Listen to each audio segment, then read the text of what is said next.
Good evening everyone, my name is Jiniya and I will be performing my poem titled An Unwanted Adoption. Imagine if someone abandoned a stubborn, unruly child at your doorstep on a random Wednesday evening. What would you do? You wouldn't turn it away, would you? You would give it shelter, whether you liked it or not. It would bother you incessantly initially. You wouldn't know what to do with it. You'd want to get rid of it.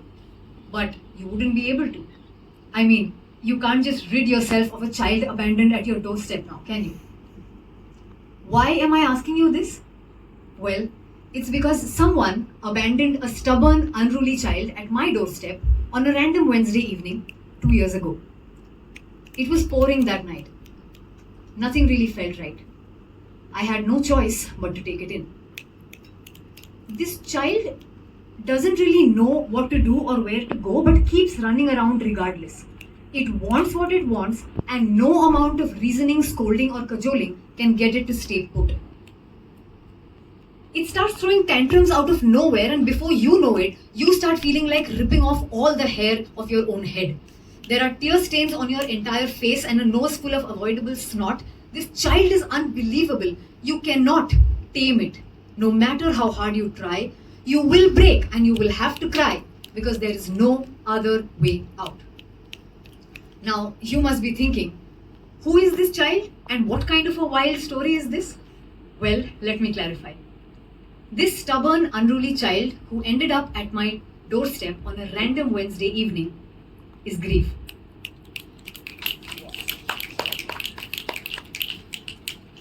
I found it at my doorstep 2 years ago when my father breathed his last.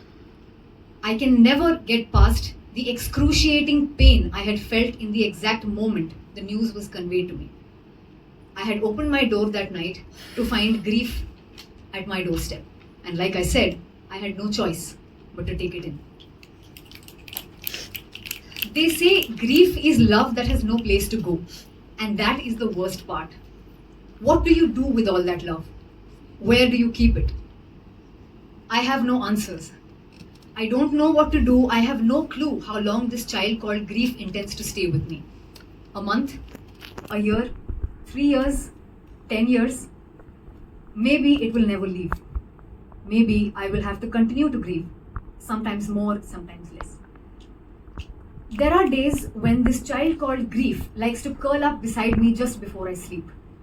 I wish I could get rid of it, but I really can't. And so, I hug it close and I let the tears come. And then there are also days when everything is perfectly normal. I'm having fun, the day is sunny and bright, I'm feeling perfectly happy and light, and all of a sudden this child called grief creeps up out of nowhere and hugs me so tight. It wants to join in the fun too, you know. How do you rid yourself of the clasp of a stubborn, willful child? And so, I have to oblige. So the bottom line is, I did not have a choice. Grief became my responsibility. And so I gave it a place to stay. I take things one day at a time. Sometimes things get a little out of hand. I do my best to stand strong on those days. I care for it. I give it love. I listen to it. I play with it. I do everything I can to make it feel safe. So there may be a day when you may find this child at your doorstep. Whenever you do the same too. Eventually, it will grow on you. You will get used to having it around. It won't bother you as much as it did the first time it came into your life. I remember when I had found grief at my doorstep for the first time, I felt like I would have given away my right hand to get rid of it. I later realized this child named grief is not all that bad. Yes, most of the times it does drive me mad. But you see, my father is dead. He may never come back. But grief will never ever let him die. Grief is the one that will always keep him alive for me. Thank you. Wow.